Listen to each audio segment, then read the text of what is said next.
یا ایھا الذین آمنو، اے ایمان والو، اتقوا اللہ، اللہ سے ڈرو، وکونوا مع الصادقین، اور سچوں کے ساتھ ہو جاؤ۔ اس آیت کریمہ میں اللہ کریم نے ایمان والوں کو دو چیزوں کا حکم دیا۔ نمبر ایک، اتقوا اللہ، اللہ سے ڈرو، وکونوا مع الصادقین، اور سچوں کے ساتھ ہو جاؤ، یعنی اپنا تعلق سچوں کے ساتھ جوڑو۔ یہ سچے کون ہیں؟ علماء کرام نے اس کی 3 طرح سے تفسیر لکھی ہے۔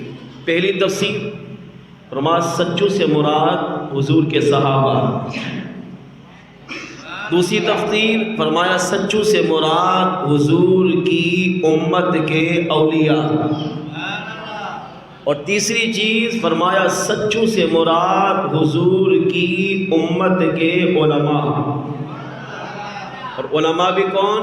اہل سنت و جماعت کے صحیح العقیدہ سنی عاشق رسول علماء۔ اب آیت کا مفہوم کیا بنا؟ اللہ فرماتا ہے یا ایھا الذین آمنو، اے ایمان والو، اتقوا اللہ، اللہ سے ڈرو، وکونوا مع الصادقین، اور صحابہ کے ساتھ ہو جاؤ، ولیوں کے ساتھ ہو جاؤ، علماء اہل سنت کے ساتھ ہو جاؤ۔ اچھا، اب ساتھ ہونے کا مطلب کیا ہے؟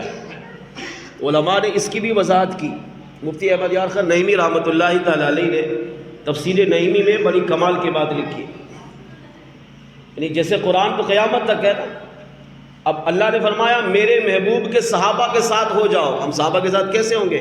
ہم نے تو صحابہ کا زمانہ ہی نہیں پایا، ہم نے تو صحابہ کو دیکھا ہی نہیں ہے، تو صحابہ کے ساتھ کیسے ہو جاؤ؟ تو فرمایا ساتھ ہونے کے بھی 2 معنی ہیں، 2 مطلب ہے۔ ساتھ ہونے کا ایک مطلب یہ ہے کہ دونوں کے جسم ساتھ ہو۔ توجہ میری طرف رکھے، میں بہت اہم بات کر رہا ہوں۔ ساتھ ہونے کا ایک مطلب یہ ہے دونوں کے جسم ساتھ ہو، جیسے 2 بندے آپس میں ساتھ بیٹھ جائیں، یہ ہے ایک دوسرے کے ساتھ بیٹھے، یعنی دونوں کے جسم آپس میں ملیں، یہ ہے ساتھ ہونا۔ اور دوسرا ساتھ ہونے کا معنی یہ ہے کہ اگر تمہارا جسم ان کے جسم سے ساتھ نہیں ہو سکتا تو ان کی محبت اپنے دل میں بساؤ۔ اگر ان کی محبت دل میں بسائی تو سمجھے آپ ان کے ساتھ ہیں۔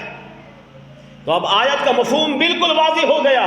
یا ایھا الذین آمنو، اے ایمان والو، اتقوا اللہ، اللہ سے ڈرو، وکونوا مع الصادقین، اور صحابہ کے ساتھ ہو جاؤ۔ کیا مطلب؟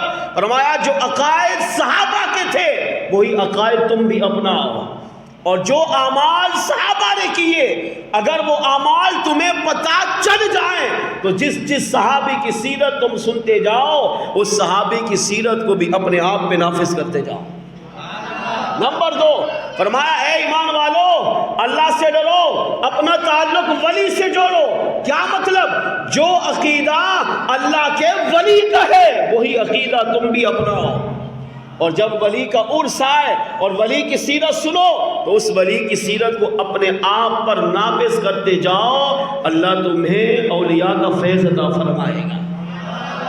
اور تیسرا مفہوم آیت کا کیا بنا؟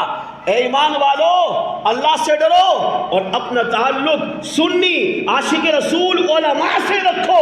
کیا مطلب؟ جو اہل سنت و جماعت کے علماء کے عقیدے ہیں، نظریات ہیں، تم بھی اپنے عقائد، اپنے نظریات وہی اپناؤ، اور اہل سنت و جماعت کے علماء جو شریعت کے مطابق کام کرتے جائے، اعمال کرتے جائے، ان اعمال کو بھی اپنے آپ پہ نافذ کرتے جاؤ، اللہ تمہیں ان اور علماء کی صحبت اور ان کا فیض عطا فرمائے گا۔ اب اس دور میں اگر کوئی مسلمان یہ چاہتا ہے کہ میں قرآن پاک کی اس آیت پر عملی تفسیر کر لوں تو علماء نے کہا اس کا بہترین طریقہ وہ اپنا تعلق اہل سنت و جماعت سے جوڑے۔ جب آپ اپنا تعلق اہل سنت و جماعت سے جوڑیں گے آپ کو 3 فائدے ملیں گے۔ پہلا فائدہ، آپ کا عقیدہ وہی ہوگا جو صحابہ کا تھا، آپ کا عقیدہ وہی ہوگا جو ولیوں کا تھا، آپ کا عقیدہ بھی وہی ہوگا جو سنی علماء کا تھا، اور آپ کے اعمال وہی ہوتے جائیں گے جو اللہ نے نیک اعمال علماء، اولیاء اور صحابہ کو عطا فرمائے۔ امام فخر الدین رازی رحمۃ اللہ تعالیٰ علیہ نے ایک بڑا پیارا نکتہ لکھا. اس آیت کی تفسیر میں آپ نے 11 نکتے لکھے اور ایک نکتہ میں عرض کرتا ہوں. آپ نے لکھا کہ یہاں سوال یہ پیدا ہوا کہ اللہ نے ایمان کے ساتھ تقوی اور پھر ولیوں کی صحبت کا کیوں حکم دیا؟ ایک سوچنے والی بات ہے. اللہ چاہتا تو یہ فرماتا یا ایھا الذین آمنوا، اے ایمان والو نماز پڑھو. نماز کتنی اعلیٰ عبادت ہے. اللہ چاہتا تو یہ بھی فرما سکتا تھا اے ایمان والو ایمان لا چکے اب روزہ رکھو، اے ایمان والو ایمان لا چکے اب حج کرو، اے ایمان والو ایمان لا چکے اب زکوٰۃ دو. لیکن اللہ نے یہ نہیں فرمایا، بلکہ کیا فرمایا یا ایھا الذین آمنوا، اے ایمان والو اتقوا اللہ. پہلا کام یہ مجھ رب سے ڈرو، وَكُونُوا مَعَ الصَّادِقِينَ، اور دوسرا کام یہ کہ اپنی دنیا صحابہ اولیاء اور علماء کی صحبت میں گزارو. کیا فائدہ ہوگا؟ امام فخر الدین رازی رحمۃ اللہ تعالیٰ علیہ نے تفسیر کبیر میں لکھا اس کے 11 فائدے ہیں، جن میں ایک فائدہ آپ بیان کرتے ہیں. فرمایا اللہ نے فرمایا یا ایھا الذین آمنوا، اے ایمان والو، توجہ ادھر رکھے، اے ایمان والو اتقوا اللہ، اللہ سے ڈرو. اب یہ تقوی کیا ہے؟ تقوی کے 11 معنی ہیں. ایک معنی یہ کہ تقوی کہتے ہیں اللہ کے ہر حکم پر عمل کرنا اور جس کام سے رب نے روکا اس سے رک جانا. جب انسان اللہ کے ہر حکم پر عمل کر لے اور اللہ نے جن کاموں سے روکا بندہ اس کام سے رک جائے تو وہ بنتا ہے متقی.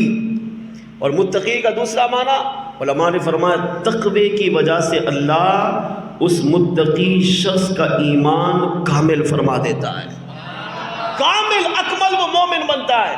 اور کامل اکمل ایمان کیا ہے؟ انسان کے پاس سب سے قیمتی دولت ہے. جی ہاں، ایک انسان کافر ہے، ایک مسلمان ہے. کافر کے پاس پوری دنیا کی حکومت ہے، پوری دنیا کا مال، پوری دنیا کا قبضہ اس کے ہاتھ میں ہے، مگر ہے کفر. تو علماء نے کہا اس پوری دنیا پہ حکومت کرنے والے کافر سے لاکھوں کروڑوں درجے بہتر وہ غریب مسلمان ہے کہ جس کے پاس مال کچھ نہیں لیکن ایمان اس کے پاس کامل ہے. اچھا، پھر جو مالدار ہو، کروڑ پتی، ارب پتی، کھرب پتی ہو، اب اس کے پاس جو مال ہوگا، سونا ہوگا، چاندی ہوگا، زیورات ہوں گے، نقدی ہوگی، وہ کیا کرے گا؟ اسے سنبھال کے رکھے گا، بینک میں رکھے گا، تجوری میں رکھے گا، چابی اپنے پاس رکھے گا. ہمارے ہاں جو مضبوط مال کو چھپانے کے طریقے ہیں وہ سارے طریقے اختیار کرے گا. کیوں؟ کیونکہ اسے پتا ہے کہ میں مالدار ہوں، میرے پاس مال ہے. تو چور کبھی بھی حملہ کر سکتا ہے، لٹیرا کبھی بھی حملہ کر سکتا ہے، ڈاکو مجھ پر کبھی بھی حملہ کر سکتا ہے. اب وہ اپنے مال کو بچانے کا ہر ہیلہ اختیار کرے گا. کیوں؟ اسے ڈر ہے کس کا؟ چوروں کا، ڈاکوں کا، لٹیروں کا.